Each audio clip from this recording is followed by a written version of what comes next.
In the first scene, on Sol 18, Mission Day, the Ares 3 crew is busy with their task on the landing site. Mark Watney, being the resident botanist, collects a few samples on the site for chemoanalysis, while the rest go around with their respective tasks. Mark chit-chats over the radio with Martinez, the one in charge of their flight, who's fiddling with the MAV with others listening in and commenting on Mark's small talk. Back at the hab, Johansson, in charge of the crew control center, and Beck, the team doctor, are also busy with work.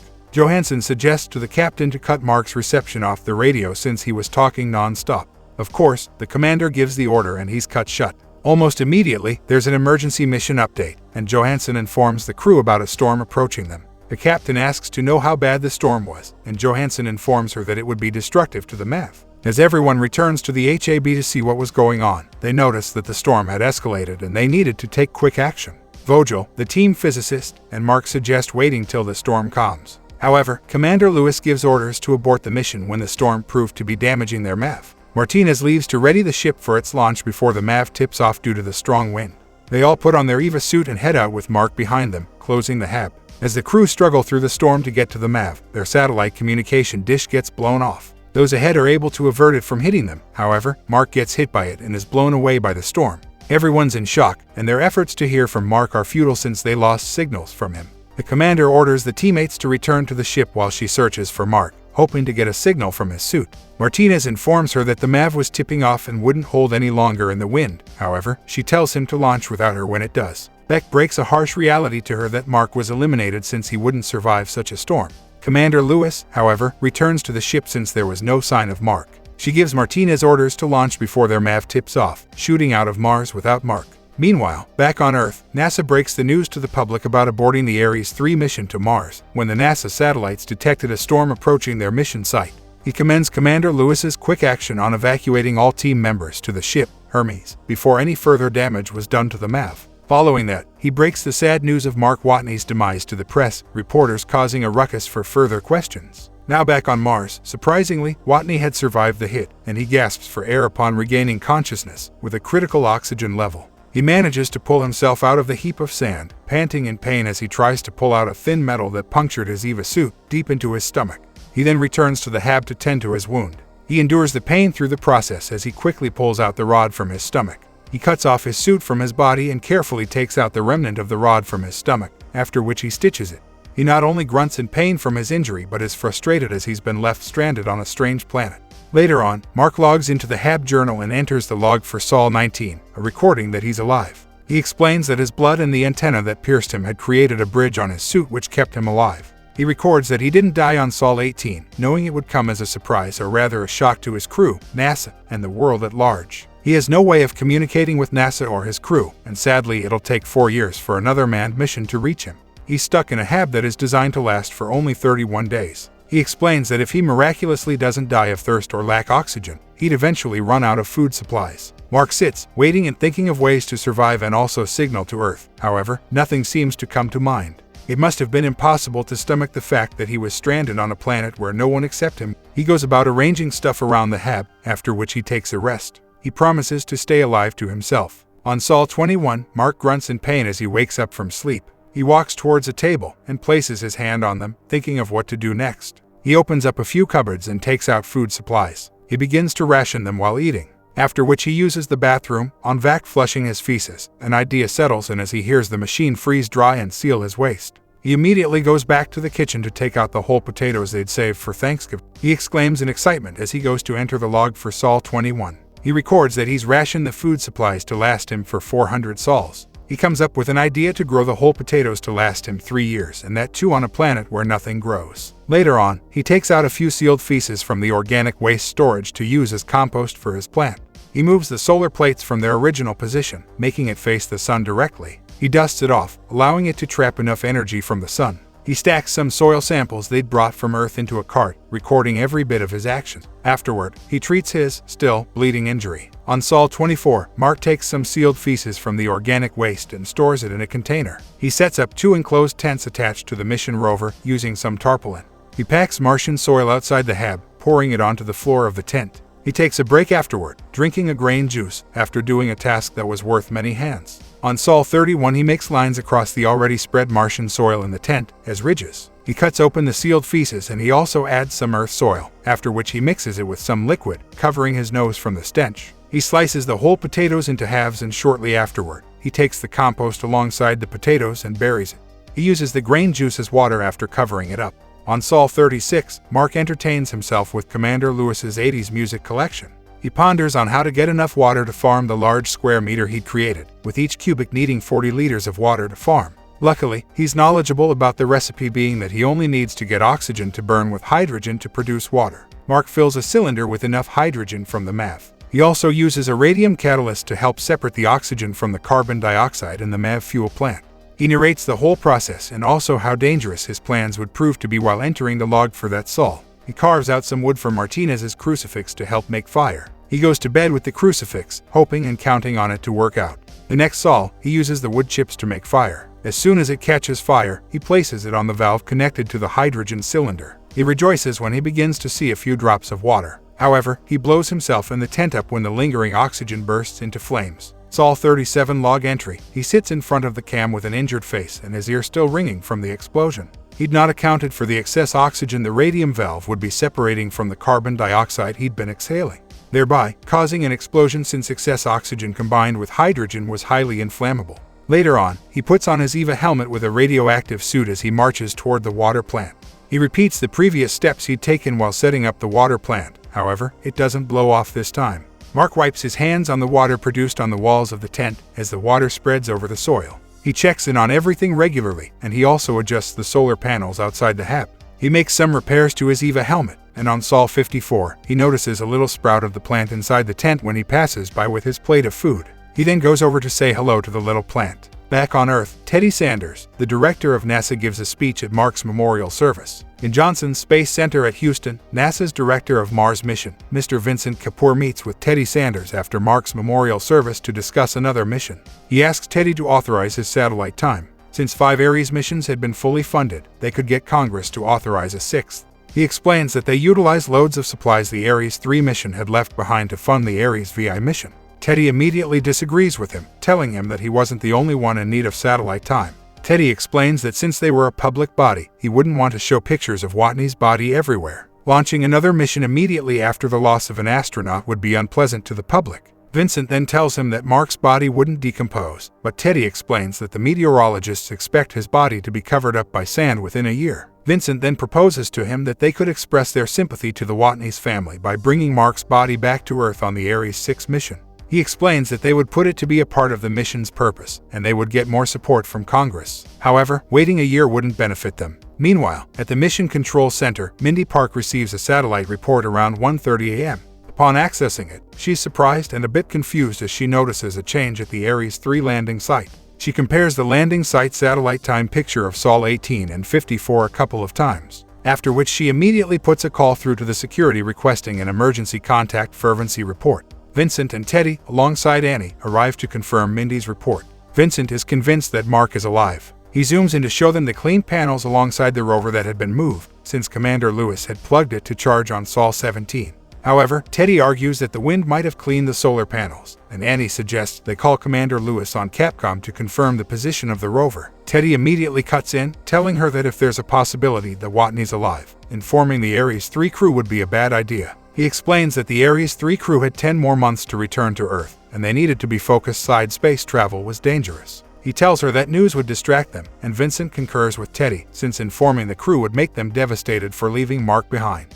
Annie is even more disturbed at what they would say to the public than telling the crew about Mark. She worries over what the public would throw at them for leaving Mark behind. Legally, they are to release the satellite pictures within 24 hours, so Teddy tells them to release to give a statement alongside the pictures to the press. According to Teddy's calculations, Mark would probably be put to eternal rest from starving before they can help him. Vincent begins to worry over what Mark must be going through. Almost immediately, the scene switches to Mark dancing out of the shower to one of Commander Lewis's 1980s songs. Director Teddy Sanders addresses the press regarding the satellite pictures proving that Watney was alive. His news causes a stir as expected, with loads of questions rolling in from the press. Now back on Mars, while entering the Sol 70 log, Watney tells us that he has to begin thinking long-term. The next Ares mission to arrive will be Ares 4, and its landing site would be 100 kilometers away from him. He begins to map out the landing site. Before the Ares 4 arrives in 4 years, he needs to be at the site. He stacks some batteries at the back of the rover, after which he explains that the rover he'd used to travel around Mars can only handle 35 kilometers at the maximum before its battery dies,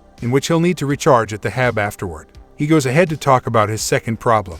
The journey will take him 50 days, and he'll have to live in a rover with life support like that of a small van. His only option is to do some science to work it out, after which he maps out a spot on his map. The next scene shows him in a rover on Sol 74, riding away from the hab. He almost dozes off while driving, but he immediately snaps out of it. Later, into a freezing night, Mark explains that he had successfully doubled his battery life. However, he can't use the heater to warm himself up since it would mean that his battery life wouldn't last. Unfortunately, if he doesn't use the heater, he could freeze to eternal rest, so he calls off the journey to find a solution for a heater. The next Sol, Mark solves his heating problem by digging up a radioisotope thermoelectric generator to attach it to the rover. Although using the RTG proves to be dangerous to humans, he only has to be careful so he doesn't break it. He pulls out the buried RTG and attaches it to the rover. He wraps it up with foil, after which he returns to his seat to continue his journey. Log entry by astronaut Watney on Sol 76. Mark rejoices over his success in finding a solution to his heating problem. He plays the only disco song he'd found in Commander Lewis's file, dancing while enjoying his ride. Meanwhile, back on Earth, Watney's every movement has been monitored by NASA. During a press meeting about the new satellite pictures, one of the reporters asks Vincent about Mark's destination. He explains to them that Mark was taking the rover out for longer trips since he was preparing for a long journey. Another question comes in as to why Mark would leave a safe region for somewhere dangerous. Vincent then explains that they suspect he wants to go to the landing site of Ares 4 to try to make contact with. However, if they could communicate with him, they'd ask him to stay put since they were working on ways to bring him home alive. Upon hearing him, Annie gives him a quick stare, after which they exit the meeting immediately. Meanwhile, Teddy, alongside others, in a conference room, watches Vincent's speech to the press on TV. Vincent and Annie head to the conference room after the meeting. Upon reaching the conference room, she asks him not to mention bringing Mark home alive during a speech anymore. She explains that saying such would only make people worry that Mark might be eliminated on Mars. Teddy Sanders immediately cuts in as they enter, telling Vincent not to mention bringing Mark home alive anymore. Vincent tells him that he was just trying to be positive. Teddy goes through a few reports, and he's shocked to see that Mark had traveled 76 kilometers despite the maximum battery life of their rover. He then asks Mindy about it, and she explains to him that Mark drives for 2 hours and then does a short EVA. She assumes he might have used the time to change batteries. Teddy then asks if he'd changed his oxygenator or done any other thing during the EVA break. Mindy then goes further to explain that every 41 hours, there's a 17 minutes gap due to the way the orbit works, and it was possible they'd missed something.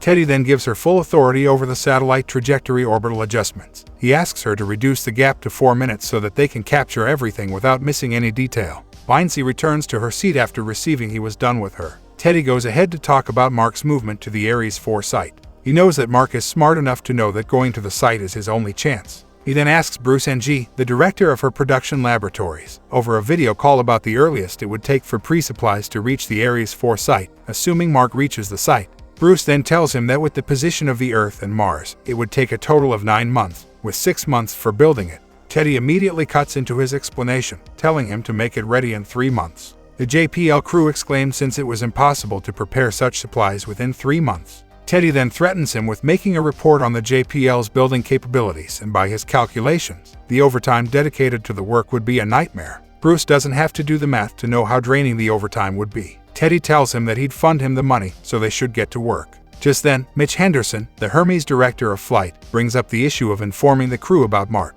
Vincent tells him that they'd already discussed it. However, Mitch is bent on telling the crew since he decides on what's best for them. He feels that the crew deserves to know about Mark. Teddy then tells him that they can only inform them once there's a plan to rescue Mark. Since Bruce has 3 months to come up with the pre-supply, they'd tell them only after 3 months, with Bruce saying they'd do their best at JPL. Upon hearing him, Teddy cuts him and saying Mark dies if he doesn't.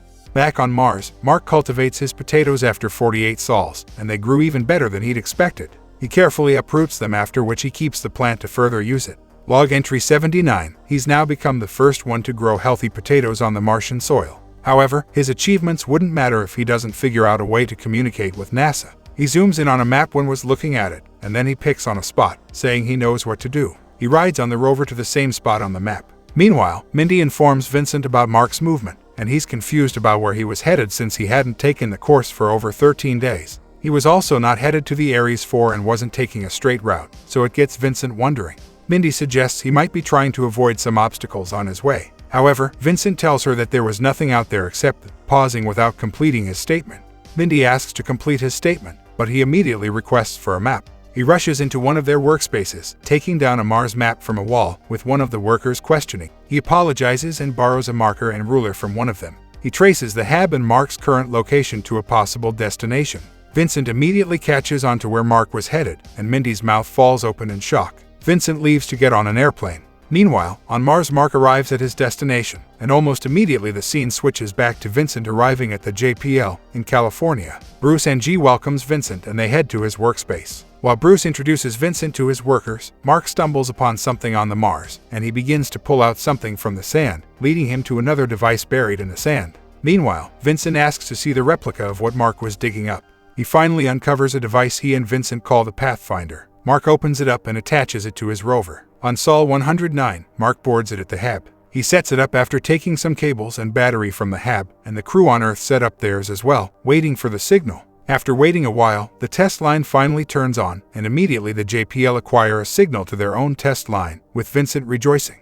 They initiate the camera on the test line, and at the same time, the camera on Mark's side is also initiated. After waiting a while, Mark rushes into the hab. He takes out 3 small whiteboards asking if they could read him. Immediately, the JPL receives his picture, and Vincent immediately asks the guy in charge to point the camera at yes. Before he does so, he implies that the communication method wasn't exactly a good one, since they could only answer Mark's questions without being able to convey their own messages to him. Of course, they know that well, but Vincent just asks him to point the camera since they could handle the rest later. The guy points to the camera, letting Mark know they could read him. Mark immediately jumps for joy as he receives the message. Mark figures he could use the camera as it is to get more technical conversations. He goes through his colleague's stuff and takes out Johansson's laptop. He sends a chart with alphanumeric units from the laptop to his. He then goes ahead and makes a large circumference around the camera, after he marks around the circumference with a foot long each. He then places some whiteboards with numbers on it, with each representing an alphabet. The JPL catch on to what he was getting at, and they immediately set up the same thing at their workspace. After a while, they're able to send a message to Mark, using the pointer on the camera to relay their message. Immediately after Mark receives it, he returns to the hab and translates the message according to the charts. The JPL asks Mark how he's alive, and he responds, with his answer on a whiteboard for them to capture it through the camera.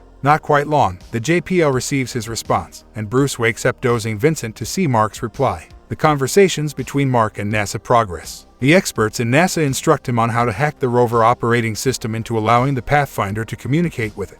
He follows the instructions, and NASA is able to link the rover to the Pathfinder to allow a broadcast without having to use pictures. In NASA's control room, everyone gathers around watching the message broadcast as Vincent, at JPL, communicates with Mark. He sends a heartwarming message to Mark, letting him know they've been watching him from Sol 54 and are rooting for him. He informs him that they'd be sending some pre-supplies for him to survive before the Ares 4 arrive. With everyone emotional, watching the messages, Mark is no less emotional and glad to hear from them. Mark replies to them, saying he's really looking forward to not being put to eternal rest. As usual, he gets everyone laughing. Well, the mood switches to an uncomfortable one when Mark asks what the crew had said when they knew he was alive. Bruce asks his workers to give him and Vincent a little space. Bruce then asks Vincent if it was right to tell him the truth, and Vincent nods, typing his reply. He informs Mark that they hadn't told the crew just yet since they needed to focus on their mission. Upon receiving it, Mark freaks out, sending his replies with the F word. He gets everyone laughing, and Vincent makes him know that his messages were broadcasted live and worldwide, so that he could be cautious of his contact. Upon receiving the message, Mark is surprised. However, his humor doesn't cease. He gets everyone chuckling yet again at his message, except Teddy Sanders, and Vincent tries comprehending what he'd sent. The next scene shows Teddy Sanders receiving a call as he walks into the office where Mitch and Annie were waiting. After he drops the call, he informs them that he was on a call with the President of the United States trying to explain Mark's last message. Mitch then tells the director that it was time to tell the crew the truth since they couldn't keep them in the dark anymore. He explains that whatever Mark had said was right and the crew needed to know the truth to be at ease. Teddy then asks him if he was only bringing it up since Vincent was away. However, Mitch tells him that he doesn't have to wait for Vincent to decide what the crew really needs. The next scene shows the Hermes in space, and it's been 4 months since their departure from Mars. Commander Lewis stands at a window in the ship, staring into space. Not quite long, Johansson calls for her, and she goes down to the control room. She meets Martinez, who's in a hurry to check out something, and when Commander Lewis asks him, he tells her that his son had turned 3, and his wife had sent some birthday pictures for him to see. The duo goes down to the control room to meet with the others. While Johansson goes through some messages, a new video immediately comes in, meant for the whole crew. She informs them and they gather around to watch it. In the video, Mitch reveals the truth about Mark to the crew. He gives them reasons why they hadn't informed them earlier. The message comes as a shocker to them, and Commander Lewis begins to blame herself for leaving Mark behind. When they try comforting her, she tells them that they were just following her orders, implying that she was responsible for leaving Mark behind. On Sol 128, Mark sets up a camera on his potato farm, recording everything he does. He explains that since there was no communication with NASA, everyone was now interested in his activities. He talks about he's been receiving lots of emails, and how his alma mater had sent him some tips for his farm. They'd also told him that he'd colonized Mars since he was the first to plant on the Martian. He calls himself the best botanist, and he also talks about the message he'd received from NASA, asking him for a photograph on his next transmission. Afterward, he begins practicing how he'd pose for the picture, although not sure of the right pose. The next scene shows him uncovering the Pathfinder and standing for a picture in front of its camera. At NASA, Annie is a bit annoyed to see Mark in a spacesuit in the picture, since she needed the world to see his face. Vincent explains to her, over a video call, that taking his spacesuit would mean that he'd be put to eternal rest. Vincent's reply to Annie gets everyone chuckling. Shortly afterward, Teddy announces that they'd be sending the pre-supplies to Mark in a year, with the traveling time being within 9 months. They discuss how much Mark has to survive before the arrival of the pre-supply. Vincent informs him that the botanist reports that Mark has been doing a good job so far and his food would last him till Sol 912. Teddy urges Bruce to make everything ready for the pre-supply. As he walks away, he mutters that everything would be alright if only nothing happens. Almost immediately, the scene switches to where Mark accidentally blows off the HAB, with the explosion flinging him and the HAB away. His oxygen level gets critical, and he manages to use tape to seal the cracks on his helmet before he suffocates. He walks towards the plant tent only to find all his plants burned to ashes. He returns to the rover and freaks out in annoyance since all his efforts had been burned down. Everyone receives sad news about the crops. Vincent explains that the crops had died since they were exposed to Mars' atmosphere. According to their calculations, Mark won't survive Sol 600 since all his food would only last him to Sol 458. He also can't plant anymore since the potatoes he had couldn't be cultivated. NASA now has a change of plan, and they need to send supplies to Mark before their actual time. Instead of the time they'd agreed to launch the pre-supplies to Mars, Teddy gives the team 47 days to get everything ready. He instructs Mark to inform Bruce of the change of plans. Upon receiving the message, Bruce walks away to get changed, knowing it wouldn't be an easy task. Meanwhile, the crew is able to communicate with Mark, and Martinez sends messages to him, with the crew laughing at the conversation. He then tells Martinez that he'd accidentally blown up the HAB. However, Commander Lewis's music survived. He tells Martinez to say hello to the crew, smiling from the heartwarming conversation with Martinez. The next Sol, he returns to the site and clears out the dead plants from the HAB. He uses the tarpaulin to cover up the entrance of the HAB, after which he stabilizes the pressure in the HAB and seals off some air holes. Later on, he draws out his potatoes and begins to count them. Now back at the JPL, a guy walks to an office, where he wakes a sleeping Rich Purnell, an astrodynamics, up from sleep. Rich behaves in a rather confused manner, spewing the coffee he sipped into a basket. His boss asks about how quickly a jet could be launched to Mars from Earth. Rich begins to explain to him. However, he pauses when an idea settles into his head. He keeps his boss in suspense as he walks, clumsily, towards the kitchen to get another coffee. He returns to his seat to return to work without letting it out, with his boss still waiting for him to complete his sentences. His boss walks away, gently asking him if he realizes that he's his boss, and Rich acts no different, nodding his reply to the questions as though it meant nothing. Meanwhile, the JPL sends in the bill for making the probe to Teddy. Teddy is a bit shocked by the bill, and he asks Bruce, over a video call, about it to confirm the amount. Teddy then asks Bruce about how long it would take for the probe to be ready, and Bruce tells him it would take 15 days for it to be ready. After a few suggestions and arguments, Teddy manages to agree on a lesser time with Bruce. He rules out the inspection of the probe to accelerate the launch time. He asks them to inform Mark to stretch his ration to 4 more days before the probe arrives. As instructed, Mark rations his food for 4 more days, although the decision was draining. Meanwhile, on Earth, everyone's busy with the pre-supply setup for Mark. In a workspace, Rich's boss talks about how they'd adjust some satellite movement since they'd been able to push the launch of the probe earlier than it should be. After some of them ask what Rich has been doing about the situation, he dashes off to look for him. Upon seeing him, he asks how far he'd gone with his calculations, and Rich asks him for more time. The next scene shows everyone in NASA watching the launch of the probe and their respective teams. Those at JPL, all tensed, watch the launching of the probe, with NASA preparing to launch it at their control center. However, they rejoice when the probe seems to have been successfully launched. Unfortunately, it faces a little malfunction and the launching fails. Everyone is heartbroken from what happened. Vincent receives a message from Mark asking how the launch went. He relays the sad news to him. Mark sits watching the vast horizons as the scene switches to where he'd sent a message to the crew, asking them to relay a message to his parents. He tells them to let his parents know that he liked his work, to make them feel strong. He sent those messages, probably, thinking he'd starve to eternal rest. Now at the China National Space Administration, Zhu Tao, deputy chief scientist of CNSA, watches the news on NASA's failure to launch their probe. The chief of scientists CNSA, Gudming, also watches alongside her. During the interview with Vincent and Teddy on TV, they learned that they'd skipped inspecting the probe so that they could accelerate the launch time. Gudming immediately switches the TV off, saying that the NASA astronaut on Mars would be put to eternal rest by the way things were going. Just then, Zhu Tao tells him that there was still another way for him to survive. She explains that their engineers had done the calculations and the Tiansheng booster had enough fuel to launch to Mars. Gudming then asks why NASA hadn't contacted them for help, now getting up from his seat, and Zhu explains to him that NASA is unaware. She explains that by helping them the world would know of their contribution, and NASA would also help them in time of need. However, it had cost them to give up a booster and cancel the Tiansheng completely. He then tells her that the matter should be kept between the scientists. There's good news for everyone, with Teddy receiving a call from the CNSA. Also, at the Pleiades, NASA Advanced Supercomputer, Rich finally gets his calculations right. He takes a flight over to NASA, looking all shabby. Upon arriving, he heads straight to Vincent's office, asking Vincent to drop his call so he could talk.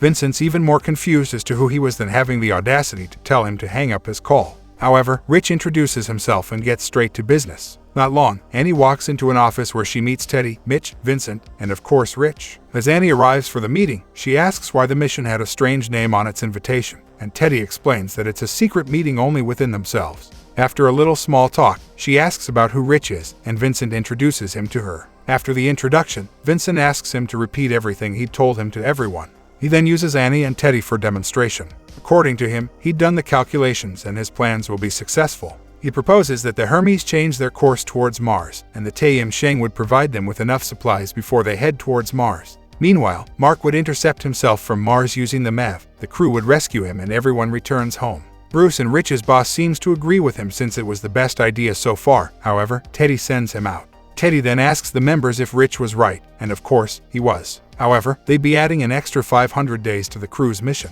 They're caught between losing a whole crew or one astronaut. They're to either send the Tiansheng to Mark or send it to the crew to last them the extra days while they rescue Mark. When Bruce asks how they'd make the decision, Vincent implies that Teddy would be the only one to decide. However, Mitch suggests they tell the crew about it since it was right for them to make the decision. Teddy cuts him and telling him they'd go with their initial plan of sending the Tiansheng to Mark until the Ares 4 mission is launched. Mitch walks away irritated by their decision. Back on Hermes, Vogel goes to have a little talk with Johansson while she works out at the gym. He tells her that he'd received a message from his family, and she takes him to check it out on their system. Upon accessing it, she notices a message come in. Rich Purnell had sent the analysis of the rescue mission to the crew notwithstanding NASA's disagreement. The crew sits to discuss the situation, with Commander Lewis telling them she would stick to the plan if it were to be up to her. However, NASA strongly disagrees with the plan and each of them has to think about the consequences before anything else. Martinez doesn't even give her a chance to complete her statement when he votes to go ahead with the plan. Lewis asks him to calm down and think it through, explaining that they might not be sent to space for some time after embarking on the plan. However, Johansson does her calculations and tells the crew that the mission would be possible and she could do it. Martinez votes to go through with the rescue plan alongside everyone. Meanwhile, back on Earth, the NASA control room receives the message from Hermes. They inform them about Rich Purnell and that they'd be changing the course of their mission. It gets everyone wondering, and one of the workers asks to check if the cause of their change, of course, was due to a malfunction of the Hermes. The man is even more perplexed at who Rich Purnell is, so he asks Mindy about it. She tells him that she had no idea, since the meeting with Rich was only within the board of directors. He then yells asking someone to find out about Rich Purnell. In a tea meeting with Mitch, Teddy discusses the maneuver Rich had sent to Hermes with. He suspects Mitch had something to do with it, so he talks about how a single life wasn't more important than the purpose of their mission. Mitch cuts him in telling him that no life was less important. However, Teddy tells him that he'd be expecting his resignation when the dust settles, telling him to bring their astronauts home. Sol 219 log entry, Mark talks about how he'd be using the MAV that's already at the Ares 4 Schiaparelli crater to go into orbit. By doing so, the crew would catch him in space as the Hermes passes by the Mars orbit. However, to journey to the Schiaparelli crater on the Ares 4 landing site, he has to carry along everything that he'll need to survive with him. Unfortunately, the rover was too small to handle it, but the experts in NASA instructed him on what to do. In the next scene, he drills open the roof of his rover, as instructed. While doing so, the team members back on Earth do the same thing on a similar rover. NASA meets with the CNSA officially to commence with the Tiansheng launch to Hermes. Meanwhile, Mark packs up, writing goodbye messages on some stuff in the hab and also rationing the food supplies he'll be needing. Also, in back on Hermes, the crew has quality time catching up with their loved ones over video calls. The JPL alongside Mark, on Mars, prepare their respective rovers. Mark attaches an air sac at the open roof of the rover, after which he inflates it. The JPL team also inflates the air balloon on their rover, but it blows off. However, Mark's own was perfect since he'd used straps to hold it together down. The team members alongside the NASA team meet at the CNSA control room for the Tiansheng launch. They all watch the Tiansheng booster being launched to the Hermes. Mitch gives Teddy a quick look, while everyone else in the control room rejoices over the success of the probe launch. At the Hermes, the Tiansheng arrives with their supplies. Beck goes down to the Hermes exit to see where the probe will be attached while Martinez handles the controls. Martinez directs the probe gently to the Hermes exit, and they successfully mount it to their ship. It's after 7 months, and on Sol 461, the scene shows Mark coming out of the shower, looking emaciated with a few scars on his body and with overgrown beards. He shuts down the NASA system in the hab, after which he heads out of the hab. He enters the rover and proceeds for a ride. Mark takes a little walk, after which he charges the solar panels and sleeps under the rover for a while. He talks about how strange it feels to be the first to do whatever or reach anywhere around Mars. Back on Earth, in the NASA control room, Mindy tells Vincent that Mark had been keeping to schedules. They'd instructed him to drive for hours, take out the solar panels to recharge, take walks, and then sleep anywhere to while away time. On Sol 494, Mark drives along the vast horizons of the Martian, repeating every schedule as instructed. The next scene shows Vincent and Mitch on a video call with Bruce, discussing what the MAV Mark would be used to intercept into Mars orbit. Mitch explains to Vincent that for the MAV to be able to escape the gravity on the Mars orbit, they'd need to make the MAV lighter. Bruce then begins demonstrating with a MAV prototype. He takes out the seats, leaving only one which Mark would be using, and some control panels. Vincent immediately cuts him and asking if he'd be shooting Mark to space using remote controls. He then tells him to proceed with his demonstration, and Bruce then removes the nose of the MAV to attach a tarpaulin to it. Vincent's mouth falls open when Bruce begins to explain how using a tarpaulin would reduce the weight of the MAV to allow it to accelerate fast. Mark receives the message about how he'd be traveling in the MAV. His reply to the message gets Vincent in the control room with Mindy, wondering how the expression on Mark's face was when he sent it. On Sol 538, Mark arrives at the Ares 4 landing site. After a little small talk, while entering the Sol 538 log, he drives towards the MAV. Mark climbs into the MAV, and he does everything as instructed by NASA, repeating the same process Bruce had demonstrated to Vincent. He then attaches the tarpaulin at the top of the MAV after detaching the nose from it. Meanwhile, in the Hermes, the crew prepares their ship for the big rescue. After a while, the crew discusses the plan over a meal. They come to an agreement on a foolproof plan, with Commander Lewis telling them that if they succeed they'll bring Mark on board. However, if they fail they'd have to go after him. On Sol 561, Mark has his meal, after which he writes a little message, saying the rover had saved his life, and he exits the rover. Meanwhile, on Earth, everyone gathers at New York Times Square, witnessing the Ares 3 live rescue mission. In the NASA control room, the team members are tense since the crew was about to kick off a risky plan. Meanwhile, Mark looks at himself in a mirror almost in disbelief at how he looked, after which he shaves off his overgrown beards, puts on his space suit, and is ready for his launch. The crowd gathers around to witness the crew's rescue attempt for Mark.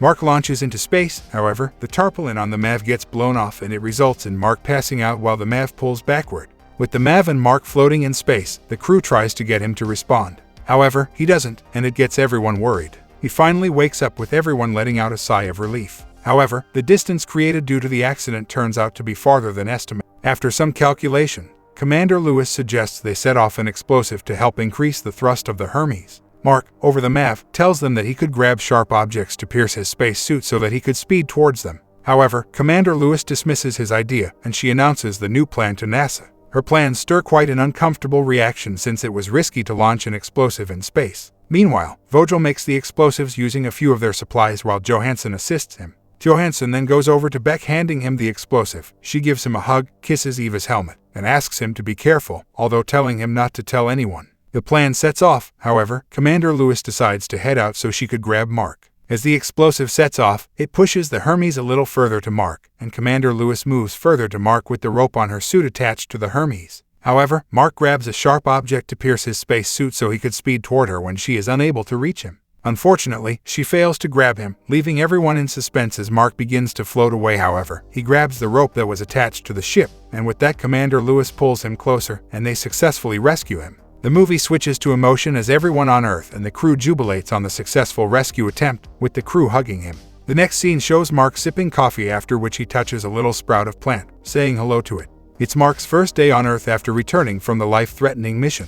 He addresses some students in a lecture room, while he uses his experience on Mars to point out some facts while teaching them. Meanwhile, the Ares 4 mission is set to be launched, and Martinez is one of the crew members. Each crew member of the Ares 3 mission watches, at their respective places, the launching of the Ares 4 mission. The movie concludes with everyone jubilating on the successful launch of the Ares 4 mission.